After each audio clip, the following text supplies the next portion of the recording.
கர்த்தராகிய இயேசு நாமத்தில் உள்ள வாழ்த்துகிற வரவேற்கிறேன். இந்த வேளையில் நம்மளுக்கு கொடுக்கப்பட்ட வார்த்தை ஏசாயா 28:17 நான் நியாயத்தை நூலும் நீதியை தூக்கு நூலுமாக வைப்பேன். பொய் என்று அடைக்கலத்தை கல்மலை அழித்துவிடும், மறுவிடத்தை ஜலப்பிரகாரம் அடித்து கொண்டு போகும். பொய். நோவா காலத்தில் பெண்ணெடுத்து அக்கிரமம் செஞ்சாங்க, பாவம் செஞ்சாங்க. அதை காட்டிலே இப்பொழுது பொய் உறவு, பொய் உறவுகள் 1 கொரிந்தியர் 5ஆம் அதிகாரத்தில் சொல்லப்பட்டிருக்குது. ஒருவன் சித்தியை வைத்துக் கொள்கிறது விஞ்ஞானத்தில் சொல்லப்படாத விபச்சாரமாக இருக்கிறது. அப்படியாப்பட்டவர்கள் சாத்தானுக்கு ஒப்பு கொடுங்கன்னு எழுதியிருக்கிறது. சாத்தானுக்கு ஒப்பு கொடுங்க.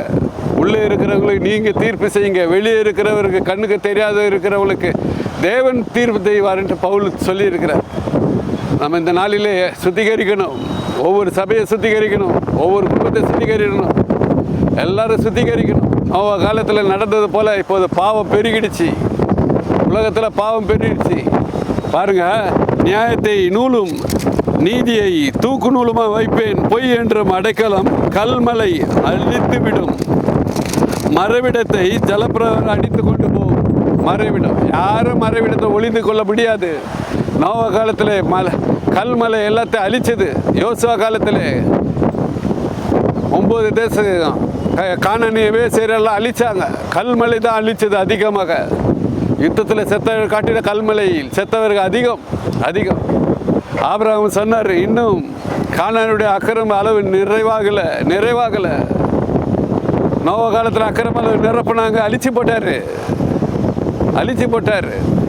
யோசுவா காலத்தில் கானானியர் எபேசர் 7 தேசங்கள் அக்கிரம அளவு நிரப்பினாங்க, அழிச்சு போட்டார். வீரியன் பாம்பு குட்டையில் வலு சேர்ப்பங்களே, உங்கள் பிதாக்களோட அக்கிரம அளவை நிரப்புவீங்களோ? எரி நரகத்தை எப்படி தப்பித்து கொள்வீங்க? படுக்கையில் அக்கிரம அளவை நிரப்பக்கூடாது, படுக்கையில் சாரத்தை இழக்கக்கூடாது. சொல்கிறாரு பாருங்க,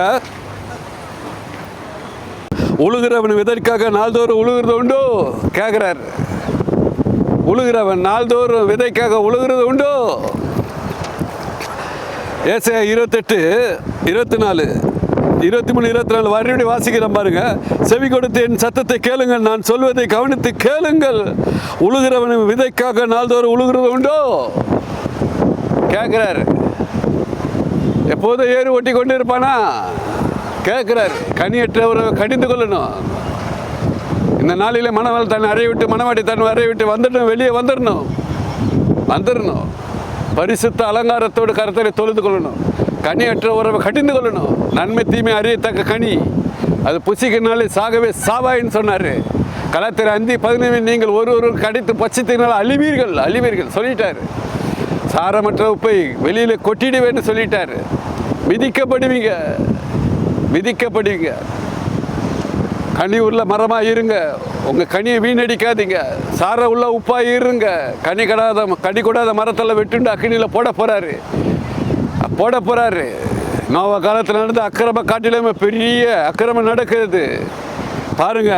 17 நான் நியாயத்தை நூலும் நீதியை தூக்கு நூலுமாக வைப்பேன். பொய் என்று அடைக்கலத்தை கல் அழித்துவிடும், மறுவிடத்தை ஜலபரம் அடித்து கொண்டு போகும். நோவா காலத்தில் எப்படி அழிச்சாரோ மறுபடியும் அழிக்க போகிறாரு. எல்லாரும் சாந்தமாக மாறுங்க. பரிசுத்த மனவாட்டியாக நில்லுங்க. கனியற்றவரை கடிந்து கொள்ளுங்க. பரிசுத்தம் நிலைத்திருங்க. நியாயத்தை எட்டியாக மாற்றி நீதியை கீழே சிந்துகிற மனம் மாறுங்க. ஆமோஸ் 5:7 படி மனம் மாறுங்க. நியாயத்தை எட்டியாக மாற்றாதீங்க. நீதியை கீழே சிந்தாதீங்க. அதுதான் உங்களுக்கு ஜட்ஜ்மெண்ட்.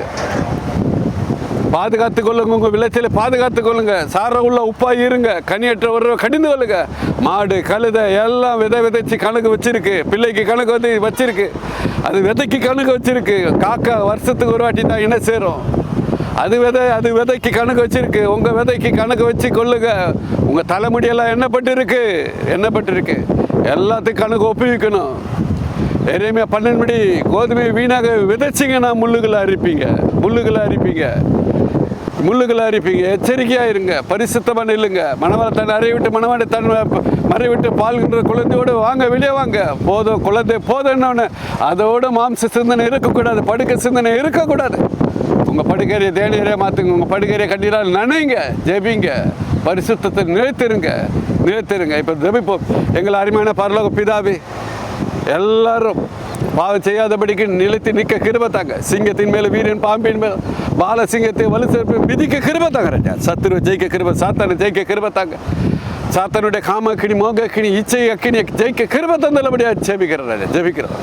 நன்மை தீகை அறியத்தக்க கனி என் தகப்பனே. பிள்ளை பெற்றால் ரட்சிப்பு, பிள்ளை பெற்றால் ரட்சிப்பு. சுகபோகமாக வாழ்ந்தால் அழிவு, சுகபோகம் வாழ்ந்தால் உயிரோடு செத்துக்கின்ற வேதை சொல்லுகிறது. எல்லாரும் விழித்து ஜெபிக்க கிருபை தாங்க. படுக்கையில் சாரத்தை இழக்காதபடி ஜெயிக்க, சாத்தானை ஜெயிக்க, காமத்தை ஜெயிக்க, உலக இச்சையை ஜெயிக்க கிருபை தாங்க ராஜா. கிருபை தாங்க. ஒவ்வொரு ஆசீர்வதிங்க ராஜா. தேவைகளை சந்திங்க, கோயிலில் வரை பாதுகாத்துக் கொள்ளுங்க. குடும்பமாக பேர் வராக ஆசீர்வதிங்க ராஜா. ஏசு நாமத்தில் ஜெபிக்கிற ஜெபங்களில் பிதாவே. ஆமென். அல்லேலூயா.